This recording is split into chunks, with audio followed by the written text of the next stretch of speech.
Viral di TikTok sebuah rekaman video memperlihatkan kondisi kamar kos yang ditinggal penghuninya. Video kamar kos tersebut terungkap pertama kali pada video akun TikTok @noviinestia. Di video itu, terlihat tumpukan sampah berserakan di lantai kamar kos. Tak hanya sampah, sejumlah barang milik penghuni pun terlihat berantakan. Si pengunggah bernama Novi Triinestia atau disapa Novi, 22, menyebut kamar tersebut berada pas di samping kamar kosnya. Novi merekam kondisi kamar kos itu pada Senin tanggal 1 November kemarin.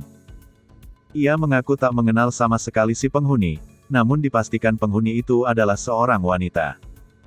Terungkapnya isi dari kamar itu berawal saat ibu pemilik kos mencoba menagih biaya sewa selama 2 bulan kepada si penghuni. Hampir setiap hari mencoba mengetuk pintu kamar itu, namun tak ada respons. Karena tidak ada respons, akhirnya sang pemilik berupaya membuka kamar kos itu sendiri. Ia kan sudah telat bayarnya, lalu tiap pagi pintu diketokin sama ibu kos. Setelah itu tidak ada respons sama sekali, akhirnya dibuka pakai kunci cadangan, kata Novi kepada Tribun News, Kamis, tanggal 4 November tahun 2021. Saat pintu dibuka, ternyata si penghuni tak ada dan hampir sebagian kamar ditutupi tumpukan sampah. Makanan yang belum dimakan ditaruh dijadikan satu sama bungkus-bungkusnya. Botol-botol disimpan di almari. Banyak semut dan baunya busuk, jelas Novi.